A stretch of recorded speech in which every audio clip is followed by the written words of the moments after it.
Coach, I mean, shoot, I was just like a lot of guys that ended up coaching. I wasn't good enough to keep playing, but wanted to stay around the game. So coaching was kind of my path.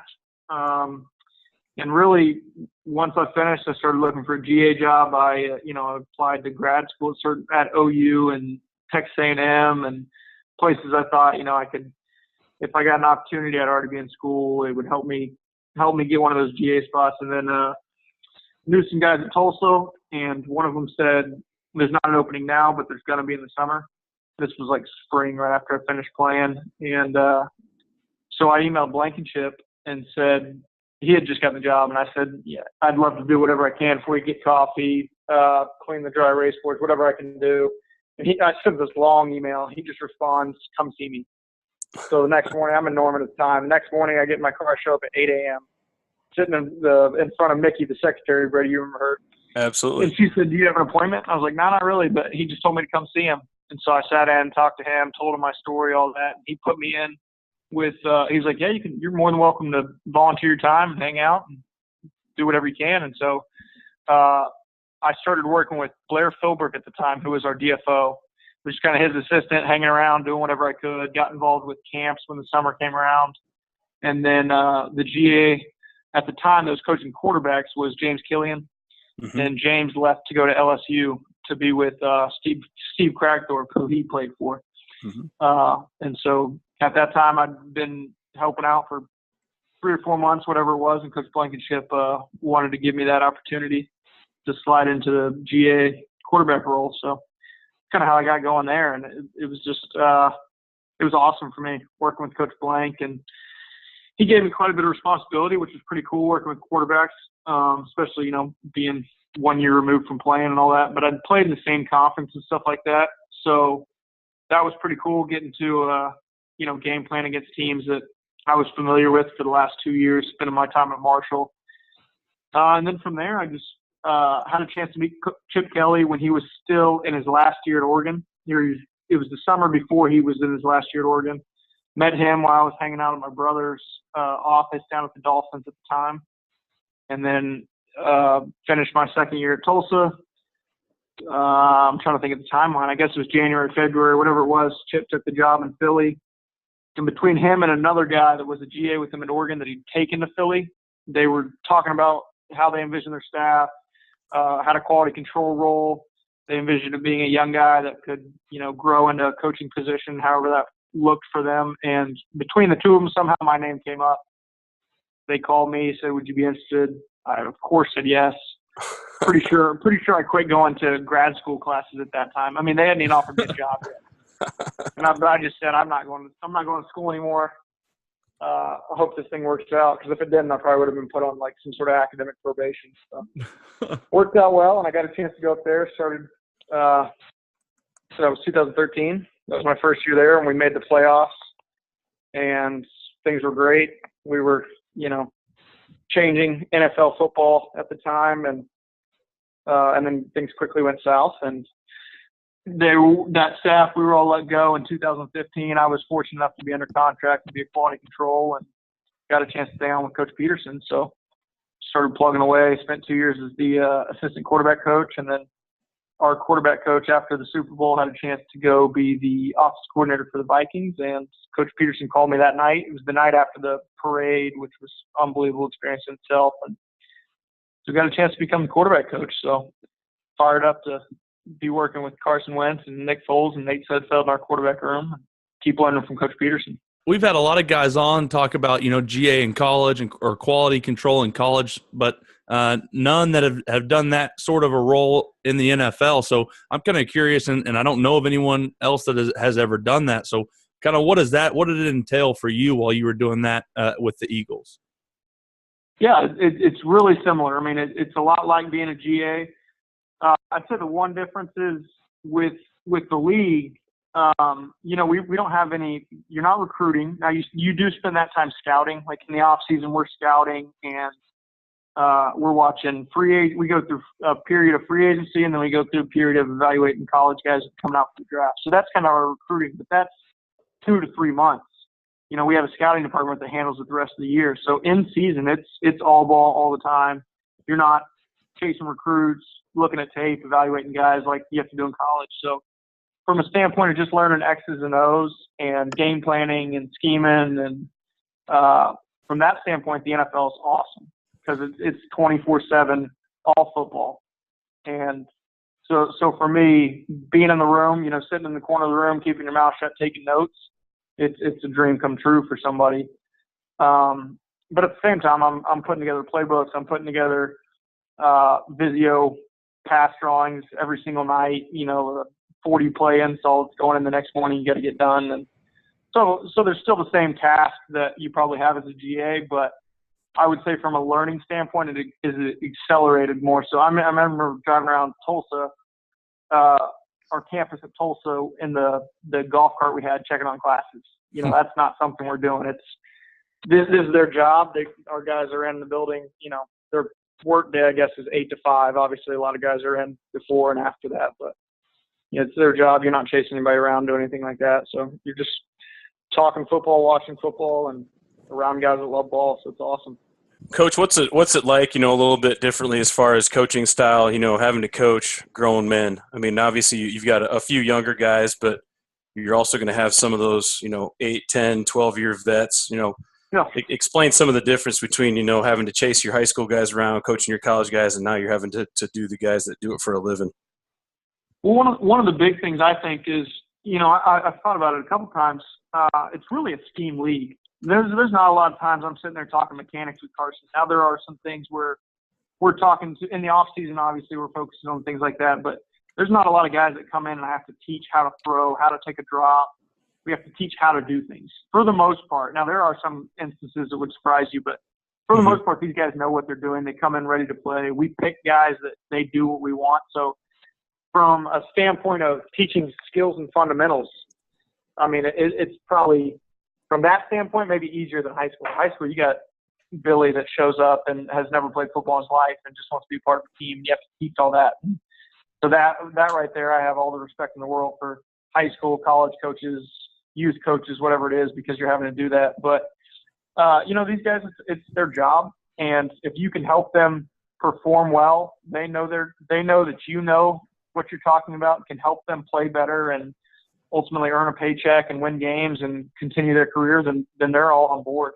And it's a job for them. So they're all in, they're going to take it serious. Now, I think the hard part of our job at the end of the day is these guys all make more money than us. Mm-hmm. So, that's not the case in any other division of football, but that's the way it is here. But for the most part, everybody that I've been around, these guys all want to, their number one goal is to get better. So if you can help them get better, they're all on board with what you got to say. Now, they know their stuff too. I mean, there's guys that, like you said, 12-year vets.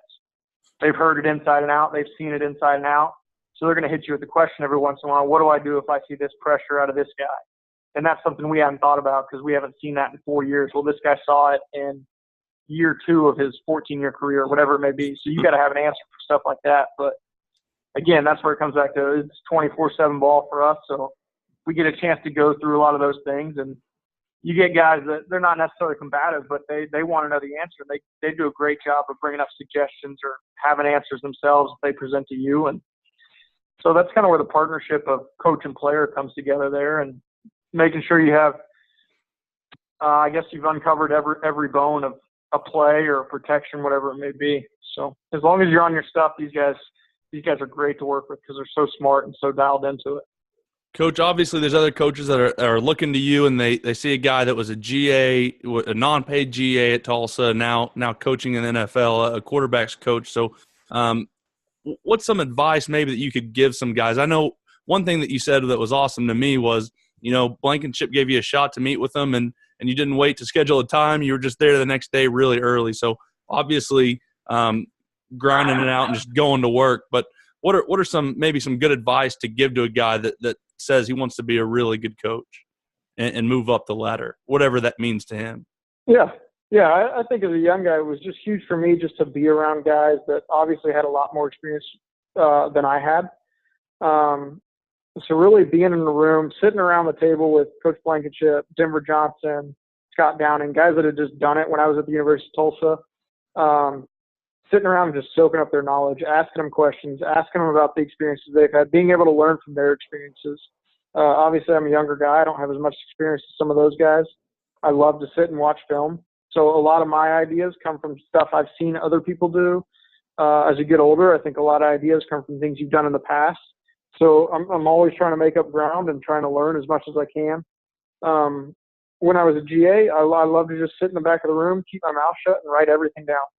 And I literally wrote everything down. If somebody said something that maybe I didn't agree with or I thought was great, I'd put it in quotes and put that person's name off to the side. If anybody made a prediction about a recruit, I'd write that down. If anybody spit out a nugget about how they used to game plan, I'd write that down. And then I got better about collecting my notes, putting my notes in the computer, and just trying to learn from every single experience I could.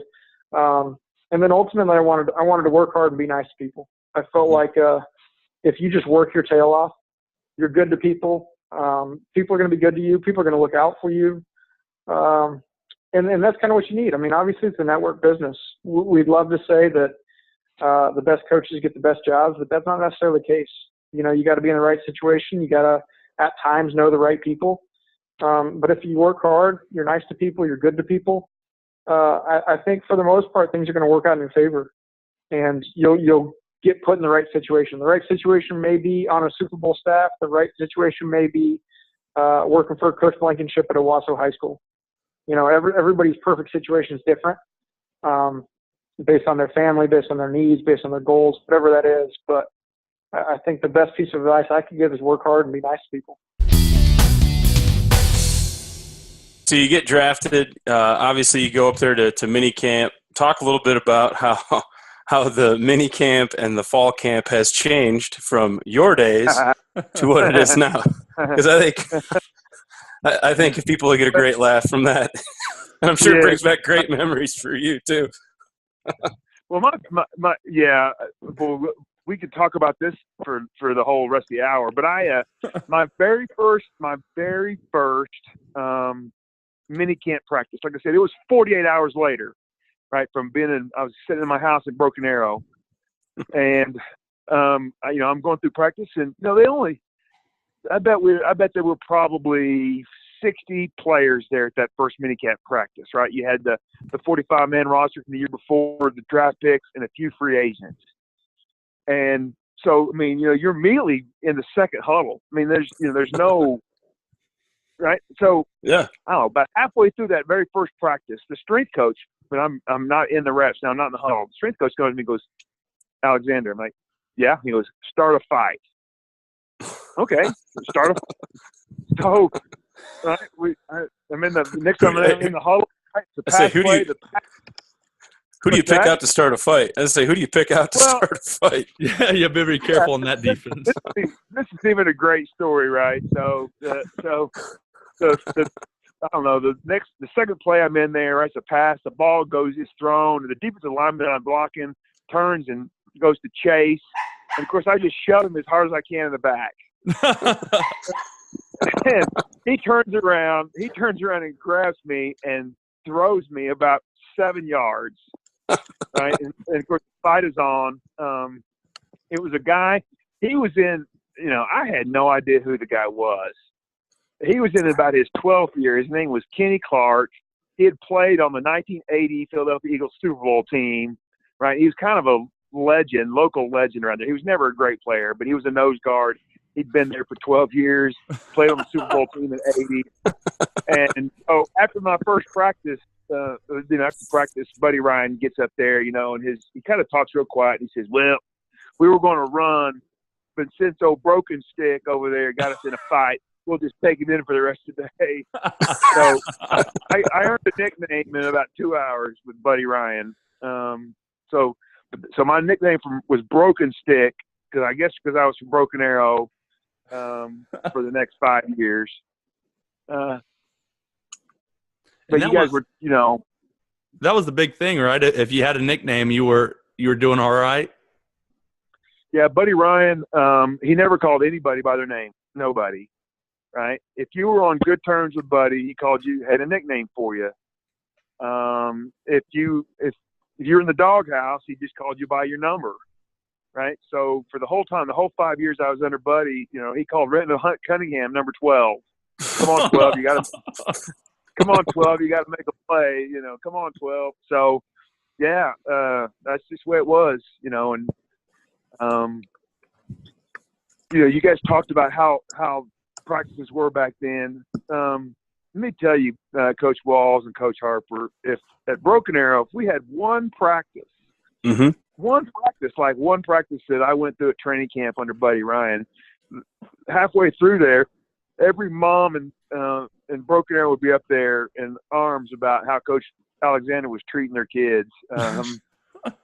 It was 2 hours. Our practices were 2 hours and 12 minutes. Both practices, both a day, full pads, tackling to the ground for 6 weeks. And it was a war of attrition, right? You either got better and survived, or you didn't make it. And, of course, going against that defense, going against, Jerome Brown, who was in my draft class, and Mike Golick and Clyde Simmons and Reggie White and Seth Joyner and Byron Evans and Andre Waters and that whole defense. We went ones versus ones for 6 weeks.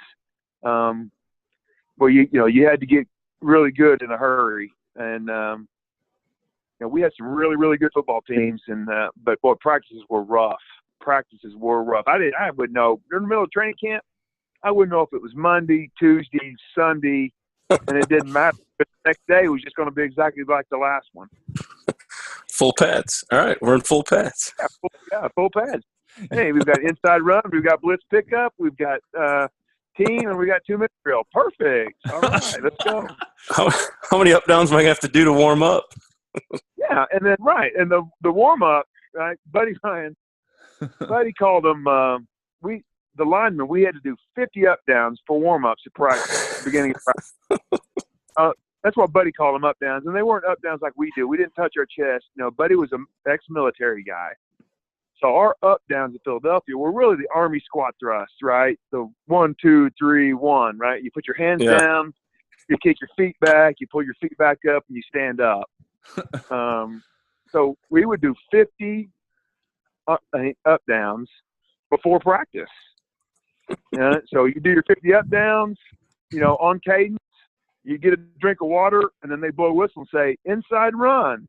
So, your legs are blown up, your lungs are blown up, and then you jog down, and there's Reggie White, Jerome Brown, and Clyde Simmons, and your offensive line coach is telling you to get movement on Jerome Brown. You're like, yeah, you get the movement on this guy. I can't feel my leg. Well, also the thing that's always been, really fascinating to me is that at a time where they were using the AstroTurf and the helmets were, not as not what they are today, and playing at the Vet with such bad field, rated worst field every year, and all that, you still were able to, and it's hard to do it even now with the best of equipment, play 10 plus years. So obviously you got to be tough to be able to do that. But how do you think that? How'd you make it to where obviously a lot of it's from being smart and being able to make defenders go, but how do you get that kind of longevity in the NFL, and especially at that time where kind of everything was against players being able to year after year be able to play? Well, oh man, Ratty, I don't want to attribute that to anything but a little bit of luck, honestly. You play, I don't know the exact number. I think I had like 114 or 115 consecutive starts, right? And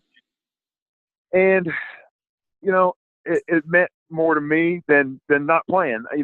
Obviously you don't play that many years and games without having some injuries, right? I mean, hand in a cast or thumb broken or, bad sprained ankle or pulled calf or, just some of the stuff you have. I mean, it's just going to happen. It just meant so much to me to play, to not let the guards down or my tackles down or the team down. I don't know. I just had it meant more for me not to let my teammates down than it did for me to play. You know, I was playing for them. Yeah, you know, you talk about the vet, and, you know, I played at Tulsa University, and we had, you know, indoor-outdoor carpets, what we played on. You know, it's what we practiced. You know, I practiced, you know, 20 practices in spring ball, and then 5 seasons at Tulsa, and then go to the vet and play there. Yeah, it was rough. I just didn't know any better. All I knew was, you know, I was going to get to compete against Dan Saliamua and, you know, Kevin Fagan from the 49ers, and, you know, Leon Lett and Russell Maryland and Tony Casillas and those guys from Dallas. And, you know, I was lucky to get to play. I was lucky to be there. And I always played scared. I think I told Brady this, you know. Yeah. For the first 5 years of my career, you know, even after I'd been starting for 4 years, every day when I showed up at the locker room, I would come in the door and I had to walk around this little half wall. And the first thing I would look at was to see my nameplate above my locker. And so I went to work.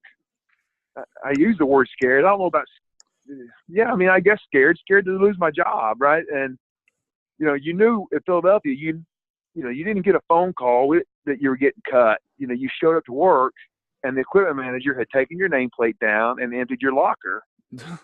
And then, so that's when you knew you turn around and you take your playbook and you go find your position coach and turn your playbook in, and they tell you to go to the airport and there's a plane ticket waiting on you. And so, you know, if I felt like I missed a game or missed a play, then, you know, my nameplate was going to get taken down and somebody else's name was going to be in my locker. The only thing about, you know, the strike that was so odd for a young man from Oklahoma, you know, Pennsylvania and Philadelphia especially, is such a blue-collar town that they love their sports, man. The Eagles and the Flyers and the Phillies and the Sixers, that all mean so much, those the Philadelphia fans. You know, when the strike hit, you know, there were a lot of teams where some players crossed the picket line and went back, and nobody in Philadelphia. It was just not going to happen. And we were out there picketing as players. We were picketing just like you see on TV in the other strike. And we had thousands of other union workers out there picketing with us. I mean, we had the local, you know, steel workers, pipe fitters, and the Teamsters. And we had more people outside the stadium picketing for games than people that actually went into the games. If you go back and research that, you know, that first strike game at Philadelphia, I think there were 5,000 people in the stadium. And there had to be 30,000 people outside picketing. It was crazy.